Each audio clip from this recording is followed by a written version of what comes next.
Hola.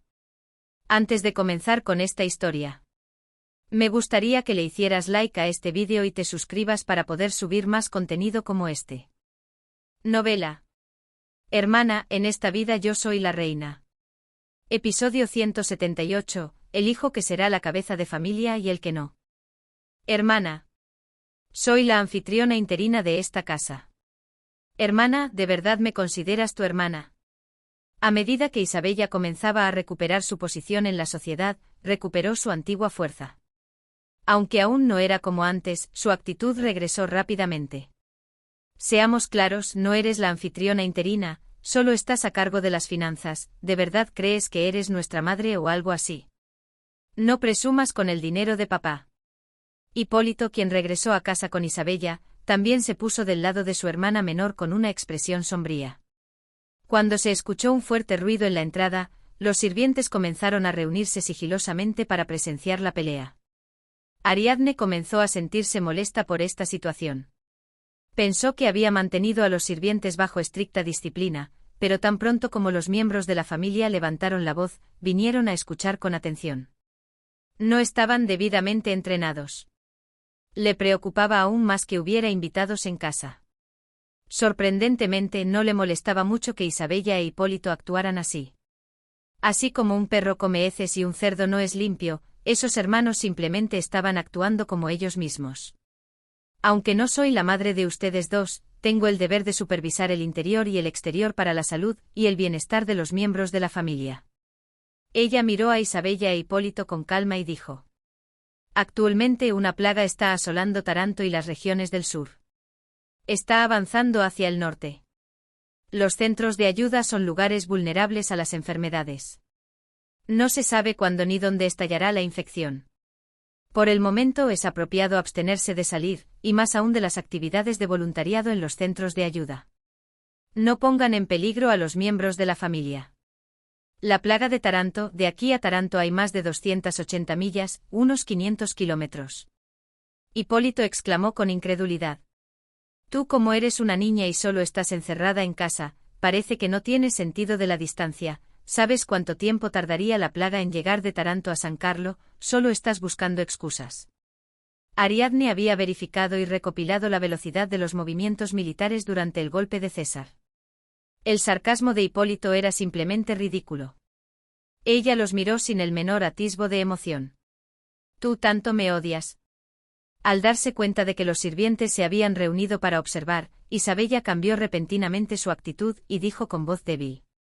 Estaba apoyando a su propio hermano. ¿Qué? Sería una mentira decir que no la odiaba, pero esto no era algo que hubiera hecho por odio. Fui acusada injustamente y ahora finalmente estoy recuperando mi vida haciendo un trabajo gratificante y querías interferir tanto. Hipólito añadió con voz malhumorada. Sí, no es que estés celosa porque Isabella se ha hecho amiga de la condesa Balzo. La condesa Balzo era una mujer que se había establecido en San Carlo, pero no era una conexión tan crucial para Ariadne. Ella resopló. Dicen que uno solo ve lo que quiere ver, pero ustedes, hermano y hermana, no pueden pensar más allá de eso. Esto es realmente un problema de seguridad. Sabiendo esto, absténganse de salir. Ariadne llamó a Niccolo, el mayordomo que estaba cerca. Niccolo. Sí, señorita. Durante el próximo mes, no le den caballos ni carruajes a la hermana Isabella y al hermano Hipólito. Isabella e Hipólito se enfurecieron al mismo tiempo. ¿Qué dijiste? ¿Estás bromeando? Ariadne los miró con calma. Mi hermana tiene razón. No soy la madre de mis hermanos ni soy una superior, así que no puedo prohibirles salir ni echarlos de casa. Ella dijo sin inmutarse. Así que haré lo que pueda. No podrán usar caballos ni carruajes. Si lo necesitan, caminen. En San Carlo ningún gran noble sale de casa caminando por su propio pie. Oye, oye. Ariadne se dio la vuelta y se dirigió de nuevo a la sala de visitas donde esperaban los invitados. Pero en ese momento Hipólito extendió el pie y bloqueó el paso de Ariadne. Tú, mocosa, ¿crees que saldrás ilesa después de esto? Parecía que iba a golpearla. Ariadne miró a su alrededor. Giuseppe, su subordinado directo, parecía a punto de sacar su espada y atacar a Hipólito, pero la mayoría, incluido el mayordomo Niccolo, estaban indecisos entre el poder actual y el futuro amo. Si Giuseppe sacaba una espada dentro de la casa para someter a Hipólito, de hecho, Hipólito tenía una considerable habilidad atlética, por lo que era dudoso que Giuseppe pudiera hacerlo, las consecuencias serían graves. Ariadne miró fríamente a Hipólito. Él, creyendo que había demostrado su poder al detener el paso de Ariadne, dijo con arrogancia: «Tú estás a cargo de mi familia en mi lugar, pequeña rata». Isabella se escondió detrás de Hipólito y miró a Ariadne con una expresión de satisfacción. Sus ojos estaban llenos de regocijo. «Cuando mi padre muera y yo herede esta casa, ¿crees que te dejaré en paz, que no le den un caballo al joven Hipólito?» Él levantó el puño como si fuera a golpear a su hermanastra y la amenazó. «Insolente. Compórtate bien antes de que te envíe como concubina de un viejo noble». Hipólito añadió: «Porque parece que tu príncipe ya no está en el panorama». Detrás se escuchó la risa suave de Isabella. En ese momento se escuchó una voz estricta. «¿Qué le pasa a este padre?». Era el cardenal de Mare. Entró en la casa a grandes zancadas, vestido con el uniforme de cardenal. «Ah, padre». Hipólito, sorprendido, bajó el puño amenazante de inmediato y lo escondió detrás de su espalda. Regresó temprano. Isabella también puso una expresión dócil y bajó la cola ante su padre. Normalmente cuando va al gran sagrado salón de Ercole, regresa al anochecer, así que pensé que hoy también llegaría tarde. Hoy no fui al gran salón, sino al Palacio Real. El cardenal regresaba de hablar con el marqués Baldassar. Y regresó a casa de mal humor. Esta casa nunca está en silencio. Isabella no dejó pasar el lamento de su padre. Todo es culpa de Ariadne. El cardenal entrecerró los ojos y miró a su hija mayor. Él también comenzaba a sentirlo. La mayoría de los problemas en esta casa no eran causados por la segunda hija, sino por la mayor. Isabella se dio cuenta de que su padre no era favorable, pero también de que estaba dispuesto a escuchar. Solo está a cargo de la casa, pero actúa como si fuera nuestra madre. Padre, ella nos dice que no salgamos. La selección y distorsión parcial eran la especialidad de estos hermanos. Ariadne ni siquiera pensó en explicarse. Ah, ojalá esas personas simplemente desaparecieran bajo tierra. Pero el cardenal de Mare miró a Ariadne con una expresión que exigía una explicación. Ella finalmente, a regañadientes, abrió la boca. ¿Cómo podría atreverme a hacer tal cosa? Sé muy bien que no tengo autoridad. Entonces, ¿por qué se dice esto? ¿Sabe que el hermano Hipólito y la hermana Isabella han estado haciendo trabajo voluntario últimamente? Para el cardenal de Mare, esto era una novedad. Miró a su hijo y a su hija mayores con una expresión de ¿qué les pasa a ustedes? Últimamente una plaga ha estado asolando el sur. Aunque la velocidad de avance hacia el norte es lenta, su ímpetu no es normal. Esto era algo que había oído.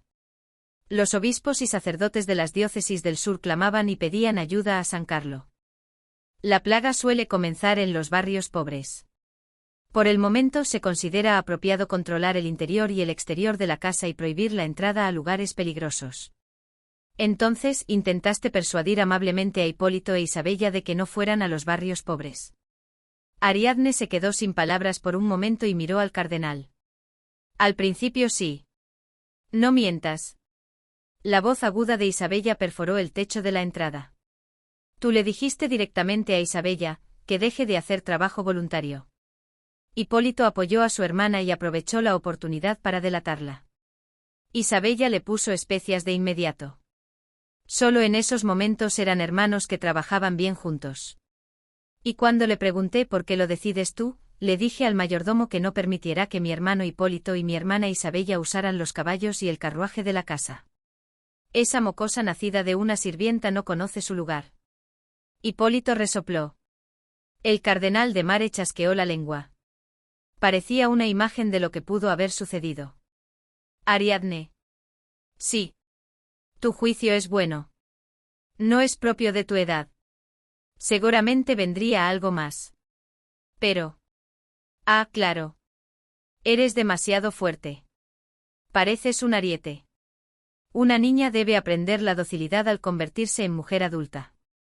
Solo así podrá ser la madre de una familia, guiar a los suyos con virtud y cuidar adecuadamente a su esposo, la cabeza de la familia. Era la primera lección de vida que el cardenal de Mare le daba a Ariadne. Pero él le decía que tuviera la docilidad propia de una mujer. Era completamente diferente a como el cardenal de Mare había enseñado a Isabella en su vida anterior. ¿Será porque sus temperamentos son diferentes, o porque las expectativas del padre hacia sus dos hijas son distintas, o será discriminación? Después de regañar a Ariadne, el cardenal miró a Hipólito e Isabella. Pero aunque lo que dijo Ariadne fue rudo, no está equivocado. Papá. Padre. Hipólito, Isabella. Por ahora absténganse de visitar los barrios bajos. Está prohibido hasta que se escuche que la plaga ha disminuido. Eso es ridículo. Isabella protestó con el rostro completamente rojo. Si quiero mantener mi amistad con la condesa Balzo, tengo que hacer trabajo voluntario. El cardenal de Mare chasqueó la lengua para sí mismo. Claro. Su hija mayor no iría a hacer trabajo voluntario en los barrios bajos sin un motivo. Y mi posición en la sociedad, esta es una oportunidad que me costó conseguir, y no puedo perderla, diga lo que diga esa mocosa de Ariadne, si no me caso con una buena familia, todo será culpa de Ariadne. ¿Quién arruinó tu posición social? ¿Culpas a otros por tu desastrosa posición social? Papá. Al mencionar el marqués de Campa, los ojos de Isabella se llenaron de lágrimas de inmediato. Pero el cardenal de Mare dijo fríamente. Entiendo por qué tu hermana menor dijo eso. Sniff. Isabella finalmente rompió a llorar y miró al cardenal de Mare. Papá, eres demasiado. Ella subió corriendo las escaleras centrales como si volara y se encerró en su habitación del segundo piso. Cuando Isabella se fue, Hipólito también miró a Ariadne con ojos feroces e intentó seguirla. Hipólito. La voz cansada del cardenal de Mare lo detuvo. Sí, su eminencia el cardenal. Fue una pequeña rebelión de Hipólito. El cardenal lo entendió de inmediato. Suspiró profundamente y le dijo a su hijo. Eres un niño que debe convertirse en la cabeza de la familia. Debes pensar con cuidado, comportarte correctamente y ser amable con los demás miembros de la familia. ¿Qué es esto? Un sermón como el de los sabios cristianos, pensó Hipólito, y su rostro lo reflejó. El cardenal suspiró profundamente y le dio una explicación adicional a su hijo. Y la familia a la que debes tratar bien incluye a tu hermana menor. No quiero volver a ver un puño levantado o algo así en mi casa, ¿entendido? Sí, padre. Entonces vete. El cardenal negó con la cabeza y dejó ir a su hijo. En realidad, tenía algo que quería decirle a su hijo mayor. Aunque era demasiado joven para involucrarse plenamente en la política, si escuchaba muchas de estas historias desde pequeño, no actuaría precipitadamente cuando tuviera que hacer grandes cosas más adelante. Pero si intentaba sentar a la fuerza a ese chico que saltaba como un gobio en su estudio y hablarle, Hipólito lo consideraría una historia ajena sin interés o un sermón de adultos. Ariadne, sígueme un momento. Necesito un vaso de grappa.